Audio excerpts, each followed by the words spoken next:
This is Cydni. And I'm Sher. And each week we get together to share with you a message of hope. It is through our own study and our personal experiences that we offer the reminder to not only seek the light, but be the light. You can find peace, and there is hope. And as long as one of us is slightly caffeinated, there will be laughter. Today's topic is gratitude. I'm grateful for your intro. Thank you. And we're so glad you're here. I'm forging my way through the tip top. I'm living my life through the drip drop. All right, Cydni, let's talk about gratitude. What have you got? When we were deciding on a topic this time, we wanted to do something really different for Thanksgiving. And we thought, what if we did gratitude for Thanksgiving? I bet no one's ever thought of that before. Yeah, we're like, this will be so original. It'll get downloaded just over and over. People will be like, what? Did they talk about the pilgrims? Get out. We're so original, just like everybody else. Okay. I think I'm going to get this rolling with a quote I heard as a child. What if the only thing you woke up with was what you prayed for the night before? Have you heard that one? I've heard it's been said over and over. It's been around. Yeah, it's been around. I don't recall it, but I just had a stroke, so who knows? Yeah, that explains a lot. I wish we had a camera of Cydni's face. I had a stroke apparently years ago and didn't realize it. But yeah, now that it really did happen, I'm going to use it as the excuse for the way Everything. I am. I will too. I'll be like, sorry, I'm late. Cher had a stroke. It's really affected my life. But I thought to myself, what if really you only woke up with what you prayed for the night before? You better be very thoughtful about what you pray for. And that's why every night I'm very dedicated to praying in gratitude for things I'm grateful for, because just what if that's true? So I thank God for caffeine immediately, because I can't wake up without that. Breast augmentations. TMI. My family. Gosh, they're going to be like, did I really get third place? It doesn't matter what order. It's just that it's been said. I'm grateful I like to overcook chicken. I know no other way. Good thing I can get that down.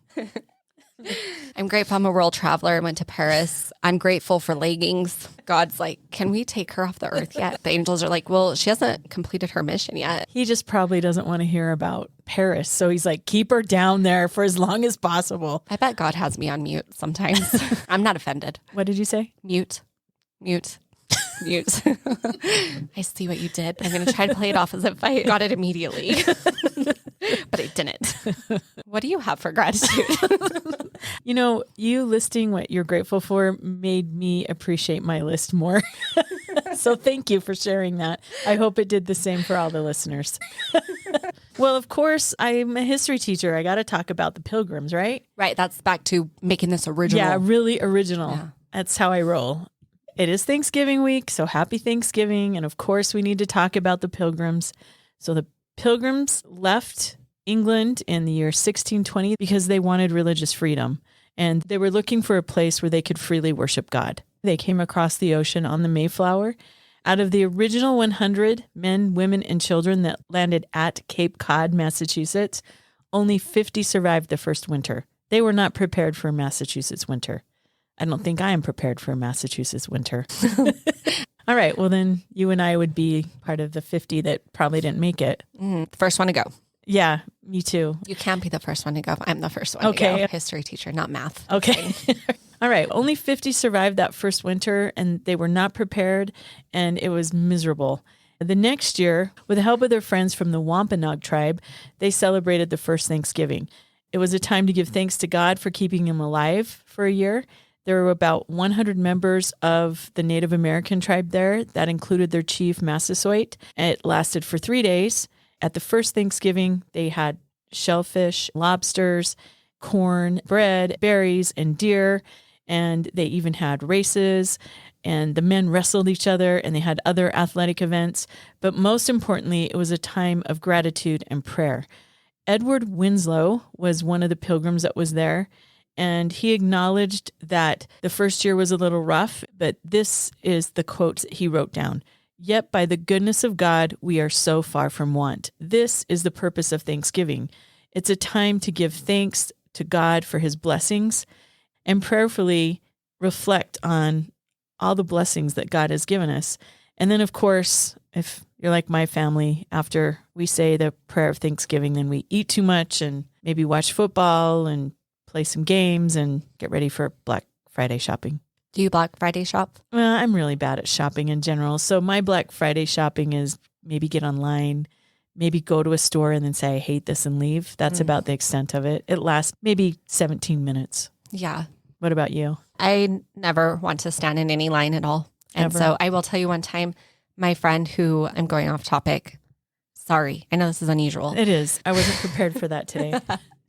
My friend who had a family tradition, she goes every single year without fail. And she'd go with her sisters and mom. And one year she was with us, though, staying. And so she's like, I got to keep this tradition alive. And I was like, you definitely do. So I woke up and I dropped her off at the store and went back home and went to bed. That's how much I care about it. She still gives me a hard time. That was like 10 years ago. I do have to say, I did stand in line once because I wanted a big fat TV. And my friend Shelly, man, that girl, she outran everybody. She even jumped over a couch. She was like a little gazelle. That's amazing. I know. Did she get the TV? Yeah. I was like, you that's go, amazing. girl. I know. She was just like flying. I have respect for it. Except Yeah. for Black Friday shopping starts in June now, so it doesn't really It's matter. true. Yeah, I don't have to jump over couches anymore. But those were the days. Those But were the days. I Parents think- would be so proud of us. yeah, they really would. All this time so far from want. All the sacrifice that they've made for us so that You can jump could- over couches and get that TV. Watch that football game. Exactly. What have we become? A hot mess. That's what we've become. So for me, the most important thing about the first Thanksgiving is that even though the Pilgrims did have a rough start to their life in America, they were so grateful that first year for the help from the Native Americans, that they had success in growing their crops, that they learned how to survive in a new area. They were so grateful for that, and they wanted to take a moment to thank God for all of their many blessings. And I think that it's important that I remember that I have been blessed and have been given so much and have so much to be grateful for. I mean, the stroke didn't kill me. I am grateful too. I like that you said that you take a moment, because I think it's very difficult sometimes to be in a state of gratitude when you're just angry. It's just hard to be angry and grateful at the same time. And also something I'm learning is that you can't make someone else be grateful. And I'm learning that due to the experience I'm having with children. I will tell one of them that you'll probably feel happier if you find things to be grateful for.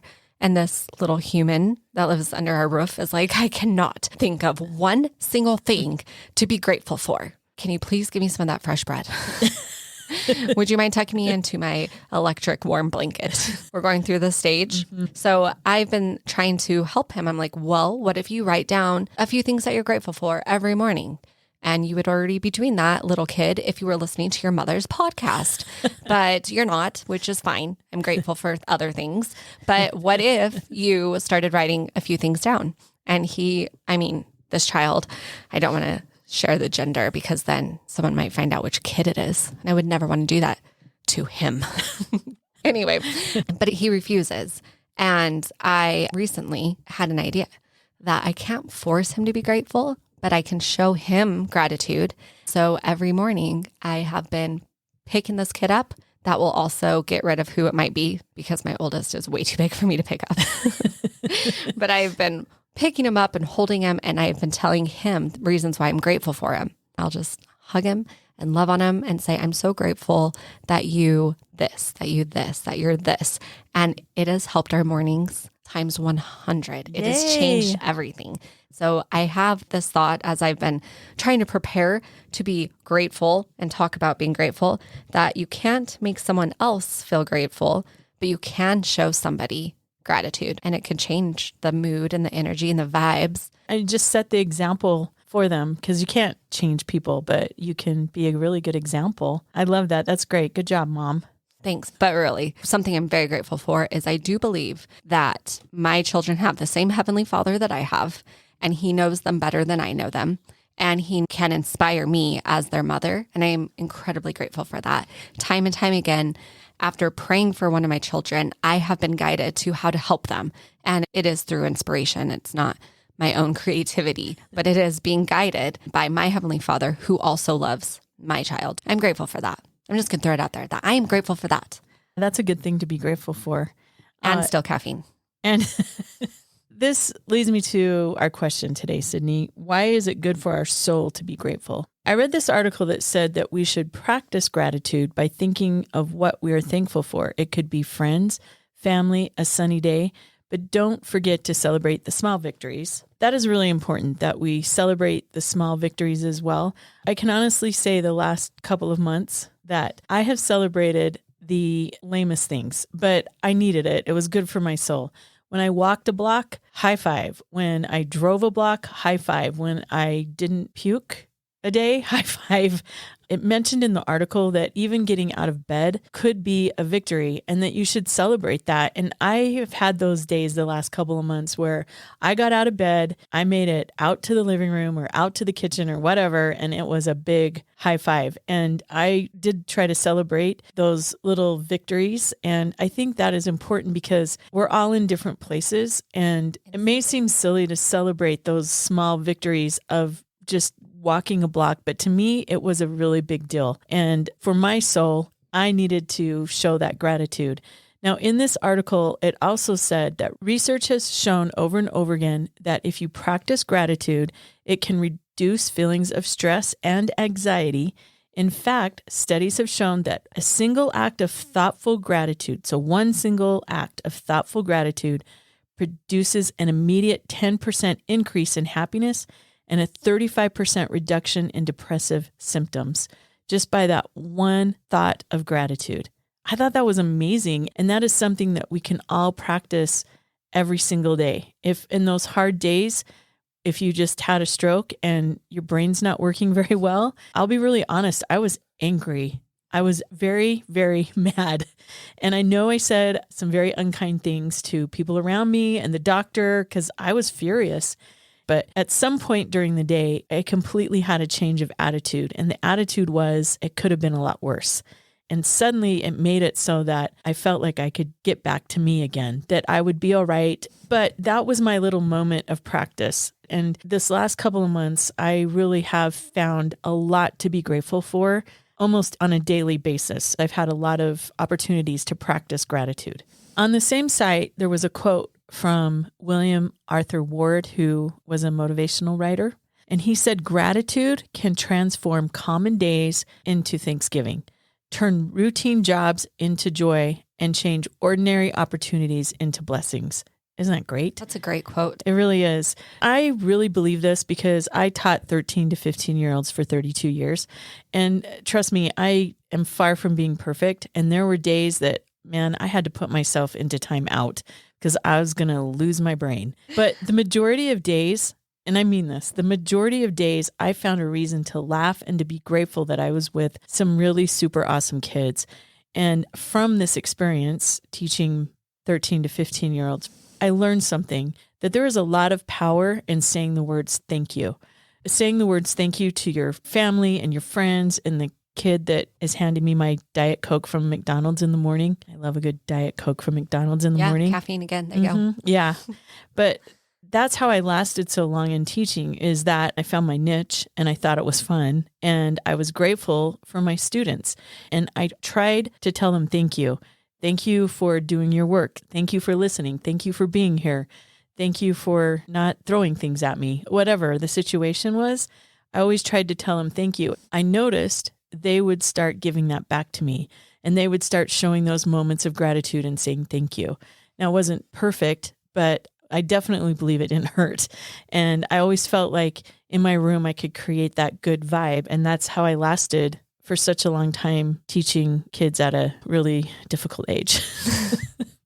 I really believe that saying thank you and being grateful, it really can make your soul happy. I believe that too, because this morning I did wake up a little grouchy. And since I knew we were going to be recording this, I did sit in bed for 10 minutes and thought of things I'm grateful for until I felt it. I was like, okay, let's put this to the test because I'm a little grouchy and tired and let's see what happens. And I did. I said a prayer of gratitude.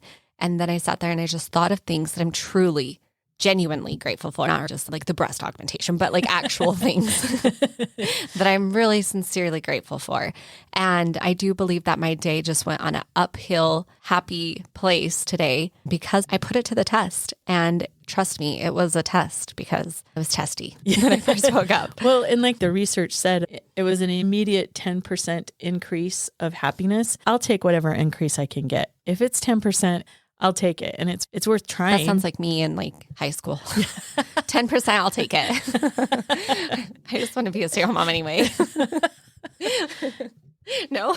No, that is like the most, you've got to know your stuff. That's the most important job. It's true because I'm really bad at Legos. I'm like, I can't build Lego sets. I should try it harder. I don't know, what would that be? Science? I'm great at Play-Doh though, and drawing and painting and glitter. Well, see, that's good. I really like the idea that you can change ordinary opportunities into blessings because along with what I was studying, you can change so many things from anger, resentment. If you get in a state of gratitude, you can change those things into forgiveness and peace. If you're in a state of scarcity, you could change it to a state of abundance just by being grateful. This made me think of a talk that Thomas S. Monson gave where he brought up the point that when Christ was with a large crowd, they were hungry and they didn't have enough food to feed the crowd.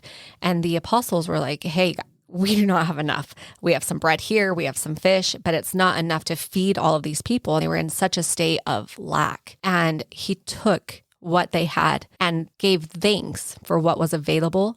And after that, that's when the miracle came. I just love that. I'd never thought of that before, that first you need to be grateful and then the miracle can happen. That actually fits into a quote by President Nelson, who said, "No matter our situation, showing gratitude for our privileges is a fast-acting and long-lasting spiritual prescription." So not only can gratitude lead to a miracle, but it also is a medicine that will soothe my soul. He goes on to say, does gratitude spare us from the sorrow, the sadness, grief, and pain?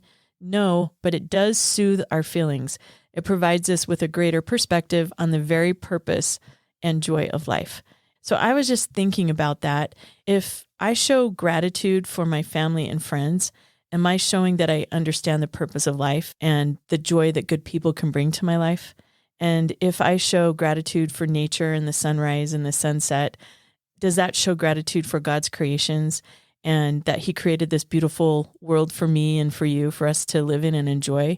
And if I show gratitude for my teaching job, am I showing gratitude to God for helping me get through the good and the bad and blessing me to be able to do that job?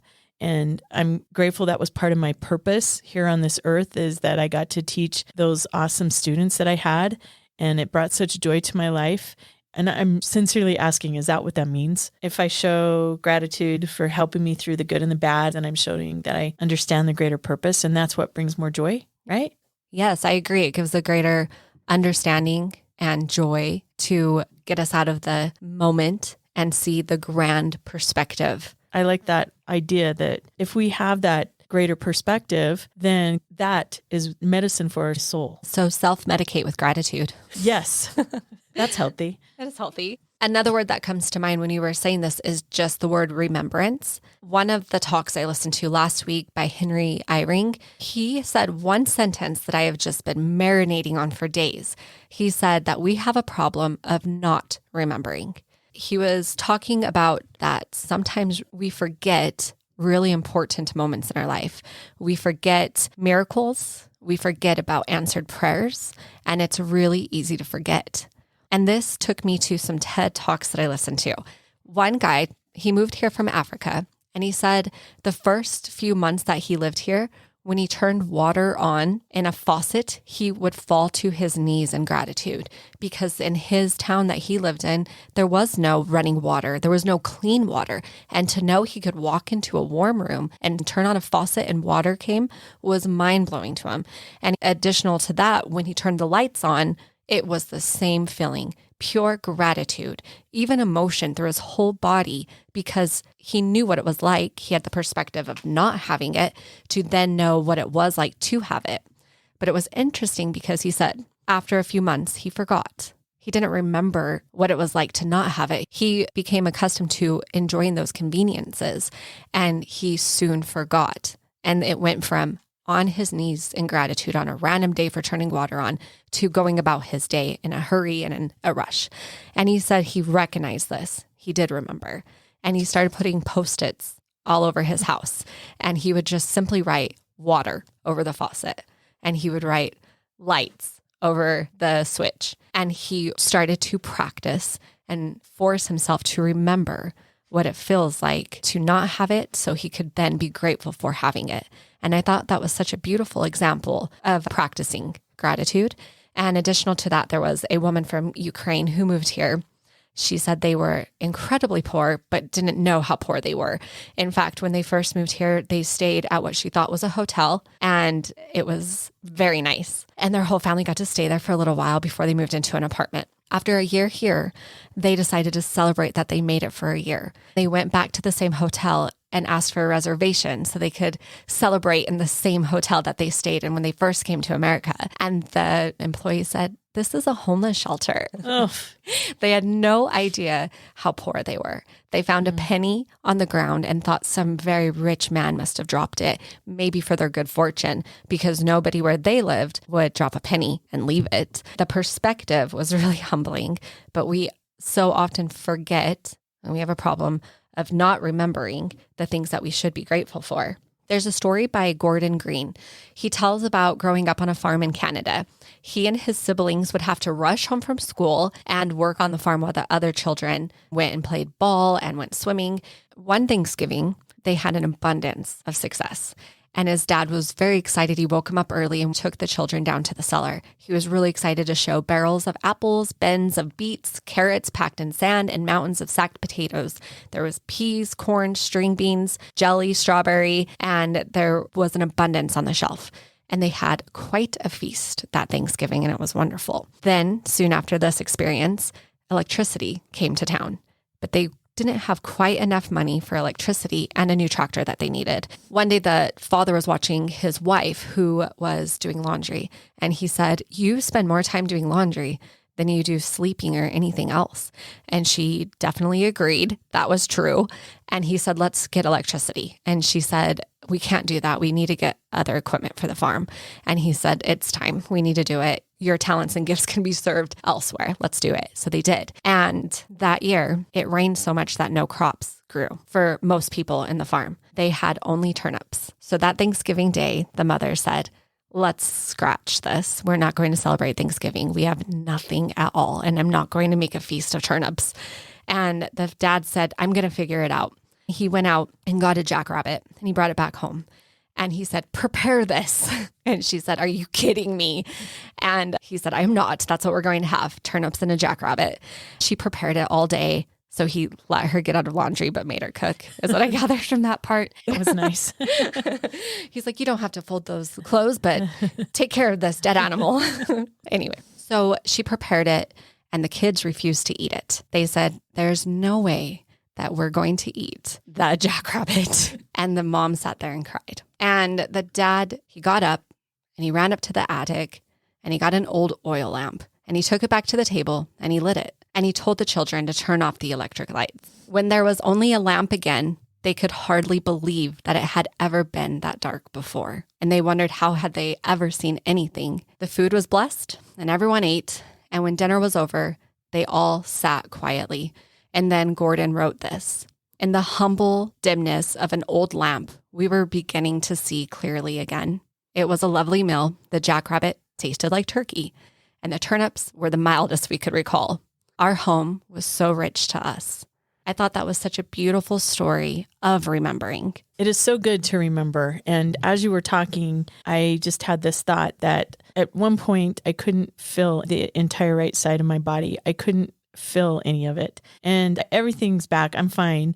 But there is one spot on my hand that is still tingly and I can't feel it. And I know this sounds ridiculous, but it makes me grateful. It's become my little reminder every time I move my hand of how far I've come and how grateful I am that my stroke wasn't worse and that I just keep getting better. And also, I'm grateful that you brought up remembering, because one of the reasons why I loved working where I did is there was a homeless shelter in our school boundaries. And also we had a lot of refugees, and just bless their hearts. Those kids are so grateful for everything. There are some exceptions to the rule, but for the most part, they were so grateful for everything. Any little thing that I would do for them, they were over the top. Thank you, thank you, thank you. And it just warmed my heart. And the things they were grateful for that I just took for granted, like you said, electricity or flushing toilets. They loved that they got a pen or a pencil or a backpack, and they were grateful that they got to use a computer. They were so joyful about it. And it always just made me so humble and grateful for truly everything that we have. They really helped me understand what gratitude means. Speaking of humble, I remember my little brother Grady. He said something so profound to me after a few years of him being clean. I called to congratulate him, and he changed the mood so much because I was just like, good job, you did it. And what he said to me is something I try to remember often. He said, I wake up every single day. I get on my knees and I pray to God to please help me get through another day. And then at night, I get on my knees again and I thank God for helping me get through another day.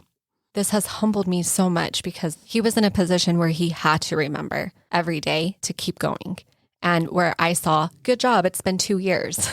He was a day by day by day, sometimes hour by hour, especially in the beginning for him. It was really difficult.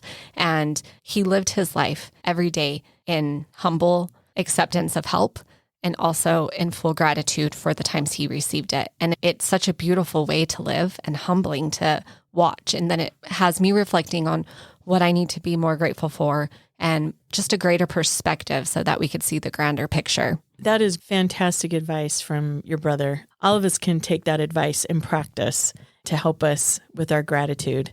That's really good. All right, to keep up with how original we're being, I thought I would add the 10 lepers in. Of course. Here's the thought I've always had with the 10 lepers, because we talk a lot about only 1 out of 10 turned around to say thank you for being healed. But I often think about those 9 others, because I don't think they just went away like, see you later, I'm never looking at you again. I don't think that was their attitude. I think some of them must have been so excited that they didn't even think to turn around, like so grateful. And maybe some of them rushed to tell family and friends that I'm healed and it was my Savior who did it. We don't know what happened next. But I thought what I can gain from this story is that though the other 9, let's say they did go later and pray in gratitude or went and shared their testimony of Christ, which is also a great thing to do and beautiful. It's that one who I believed was living in a state of gratitude already. Maybe he was the only one who was still being grateful for his life or finding things to be grateful for. He had positioned himself to be in such a state of gratitude that when the miracle came, he was ready to say thank you. And it makes me wonder what I need to do to live in a state of gratitude more frequently, instead of being so shocked and surprised that I run off in joy and bliss, but that I am aware to stop and pause and say thank you. I need to do that too. That's really good. It's really original. It is original because we do need to take those moments. I need to do that. So thank you for sharing that, because I needed that. So this brings us to our final thoughts. I have always love Thanksgiving. And the reason that I love Thanksgiving so much is because I've had so many absolutely just fun Thanksgivings. When I was a kid, we used to go to an armory building in a small town near where my mom grew up. And in that building, we'd play basketball and volleyball, and there were pool tables, and there was a school near, and we could go out and play football. We basically just ran around like feral cats all day long. And of course, we had tons of food, and it was just fun. But I think for me, the reason I love Thanksgiving is because it helps me remember how truly blessed I am to have such amazing examples in my life that are so supportive and loving. That is what I love about this week and what I love about Thanksgiving. But most of all, I'm grateful for the knowledge that I have of God and His plan. And my purpose here is to learn and to grow as His daughter. Helen Keller, who we know was deaf and blind, said, "For 3 things I thank God every day of my life. Thanks that He has vouchsafed me knowledge of His works. Deep thanks that He has sent in my darkness the lamp of faith. Deep, deepest thanks that I have another life to look forward to, a life joyous with light and flowers and heavenly song. That is what I want to remember most of all, and that is what I am most thankful for. I can't help but feel in the stories that you've shared, especially going through the stroke and just the stories of hardships that people went through, those are the times where people feel the most grateful. Maybe it's because we're put in a position to be forced to recognize the hand of God in the darkness, or as it's said in the story, that in the humble dimness of the old lamp, we were beginning to see clearly again. I feel we are placed in these dark moments to help us see clear, that we get so frazzled and upset and in a rush and busy with things that don't matter in the grand scheme of things. But God allows us to be in the darkness so that we can see clear. There's an old French proverb that says, gratitude is the memory of the heart. And I really love this idea going along with the problem of not remembering, that when we do remember, we're remembering memories of our heart, times where maybe they were challenging, but we got through it. And we got through it with other people, or we got through it with God's help, like Grady, who kneeled morning and night and prayed for help and prayed in gratitude for that help. And our challenge for you this week is to overcome the problem of not remembering and start remembering. And we challenge you to practice gratitude. This is going to look different for different people. I have to say that a few years ago, I received a thank you note in the mail from somebody who said, "I'm sorry I'm getting this to you late. I meant to send it 5 years ago." That note meant so much to me. The point of telling you that is it's never too late to say thank you to someone for something. So maybe the challenge is for you to say thank you to somebody who's really done something beautiful for you, or whose friendship has meant a lot to you. Reach out and say thank you. Maybe this challenge for you to remember is to sit and ask yourself, what am I grateful for? What moments in my life am I grateful for? And think about those and allow yourself to feel it, and then see if the 10% is accurate, if you feel 10% happier because of it. And we cannot end today's episode on gratitude without a huge thank you to those who have been listening and supporting and uplifting us through text and messages. You make it so that we want to keep doing this. So thank you so much for all of your support and sending us good vibes. And thanks, Sher, for being my partner in crime in this. It's been a wonderful experience. I've learned so much, and I'm doing something I never thought I could do or would do, but wanted to do. So thank you. Well, thank you, Cydni. Right back at you. Happy Thanksgiving. Have a great week. Like and subscribe. I'm forging my way through the tip top. I'm living my life through the drip drop. When eternity's plan, I just can't stop. I'm making my way through the drip drop. It's blooper time. I just wanted some recognition. What is the word? That's it. Recognition is it. Recognition. I just wanted some recognition for my education. Recognition. That's what I said. Recognition. Go it. Do it. Go it. Go it. Go it. There's a... Oh, my zipper is making... Yeah, Sorry. right. I was not farting. I'd let you know. You would know. Just kidding. We did eat a lot of beans this week. Lucky me. I don't have gas. I'm a lady. Okay. Emotional suddenly. Don't leave that in there either. Yeah, I don't know what you're doing over there, but really. Quit blaming it on your zipper. There's an old French proverb that says, I'm not wearing the zipper again. That one felt good. Really? Yeah. I It's like like when you have an itch. Okay. And you just Do it get again. it itched. No. Okay.